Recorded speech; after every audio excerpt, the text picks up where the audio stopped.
A very good afternoon to everyone present here. This is Dileepkumar from Final Year EC Department, and I welcome you all for the Extramural lecture series. And I'm here to give you a gist about the nuclear reactors. So, first of all, what is a nuclear reactor? A nuclear reactor is a device in which the nuclear fission reaction takes place. So, this is a nuclear fission reaction which takes place in order to self sustain and a controlled manner to produce electricity. So, in simple terms, we can say that we are giving an input in terms of a nuclear reactor and to do some process, and that process is so called as the nuclear fission, and then we will get an output in terms of some form of energy, say it as an electricity. So, where it all started, the first nuclear reactor was built in 1942 at Chicago, at USA. And there comes the second question. So, what is a nuclear fission? There are two types of fission reactions, nuclear fission and nuclear fusion. So, nuclear reactors generally operate on the principle of nuclear fission, the process in which heavy atomic nucleus splits into two smaller fragments like this. So, and then this nuclear fragments are in very excited states which emit neutrons. So, this particle is a neutron, and which it not only emits neutrons but also some other subatomic particles or even photons. And then this emitted neutrons may cause new fissions like these. And due to this fission, there will be some form of energy which is dissipated, and that form of energy is the base for the nuclear power system. Hence, heading on to the types of the nuclear reactors. So there are many types of nuclear reactors which are used worldwide. Some of them we came across are breeder reactor, pressurized water reactor, gas cooled reactor, fusion reactor, and the last one which we see in major places and movies, which is the thermal reactor. So what is in the nuclear reactor? Every nuclear reactor has five essential components to help produce electricity. The first one is fuel, which is basically an uranium, and the second one is the moderator, which is used to slow down the high energy neutrons to provide slow neutrons. And the third one, which is so called as the heart of the reactor core, which is the control rods, which is used to control the number of neutrons in order to have sustained chain reaction. The fourth one is the coolant, which is used to remove the heat which is produced in the reactor core.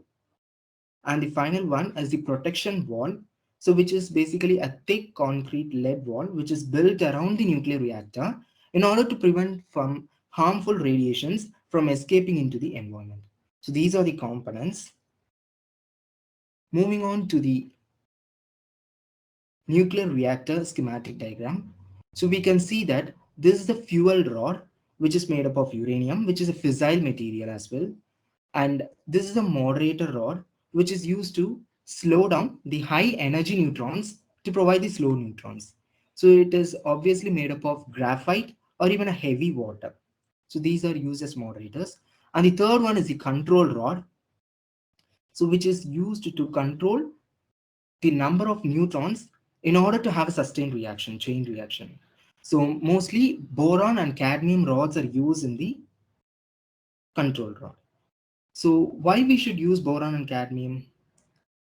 Because they absorb neutrons. Because of that, we are using boron and cadmium rods in the control rods.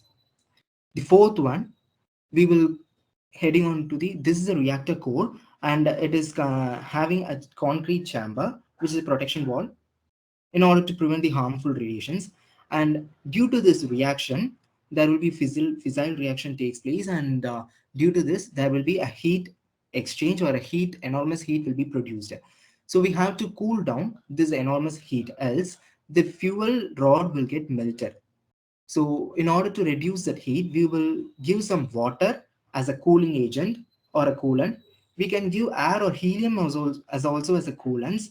So this coolant is used to reduce the heat which is produced in the reactor core, and then this heat will be produced as a steam. this heat in terms of water, which will produce a steam, and this steam will allow to run turbine in order to generate electricity. So this is a major process of the nuclear reactor in all of the essential nuclear reactions. So heading on to the uses of nuclear reactors, the first one, which we obviously not known, which is the space exploration, where we use the radioisotope power systems which provide heat and power for deep space exploration, which allows us to study Jupiter, Saturn, Mars, or even Pluto. The second one is the energy, which we all know that the nuclear energy which provides electricity to every country, and it is the largest source of clean energy. And the third one, which is nuclear reactor, which is used in the medical diagnosis and treatment. So, for example, about one third of the patients in the US hospitals are diagnosed and treated using radiation or radioactive materials like radioisotopes for camera imaging and cancer treatments. So, it is also used in criminal investigation where radioisotopes are used to identify the traces of paint or tape or even poisons, which helps investigators link suspects to specific crimes. And nuclear reactors, which is also used in agriculture, where this radioisotope are used to control the insects that destroy crops. So they also make our food last longer without altering nutrition. Hence, such type of useful nuclear reactors, which found by human, can become a major disaster by the same human due to man-made errors. So one of the errors which was made as an accident into an history was the Chernobyl disaster in 1986 due to the rigorous high-level regulatory decision making. So one of the four reactors in the nuclear power station, it has a four reactor, and in that there is one reactor which was approximately 100 kilometers north from Ukraine, so which exploded and caught fire, and which as a result it of an ill-conceived experiment. Approximately 116,000 people had evacuated due to this disaster. So you can see that this is a dosimeter, which is used, it is a device which is used to detect the levels of exposure of ionizing radiation for humans. So for ICRP, as the International Commission of Radiological Protection, says that the recommended certain maximum permissible exposure limits of radiation should be 100 milliroentgen per week. But if the exposure is 100 roentgen, it will cause fatal diseases like leukemia or cancer. If it stands about 600 roentgen, then it will lead to death. So it is a 3.08 dosimeter. So it is a last number for this Ukraine disaster. So like this, and another disaster which was happened recently during the March of 2011 at Japan, where due to the earthquake of a 9.0 magnitude which hits in Japan, due to this impact of the earthquake, one by one, there are three reactors which lost their ability to cool, so which caused the nuclear fuel to melt. Because of this heat, the nuclear fuel got melted. So, which was held at the in Japan, which is Fukushima Daiichi nuclear power plant in Okuma, Japan. So about 1,500 people or 1 lakh have been evacuated, and 1,50,000 people have been evacuated nearby the damaged reactors because of the threat of the radioactivity. So this is the Fukushima Daiichi power plant where the explosion happens on three nuclear reactors. The four is on five. So they had evacuated more than 1,50,000 people in the threat of radioactivity. So such amount of this people have been evacuated only because of this radioactivity. Because it not only leaves the people leading to death due to cancer, skin burns, or cardiovascular disease, it also leads to long-term disease taken upon generations where there will be dealing with genetically disorders for their grandchildren as well. So everything is made for a cause. If we disturb or commit any error by the same man, it will make a history of the same mankind. Therefore, spread knowledge by knowing these kind of innovations and impact so that you can make others understand the situation if it arises one or the other day.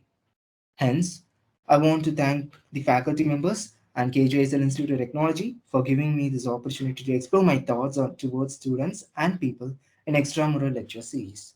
So thank you everyone for your patience listening and have a nice day.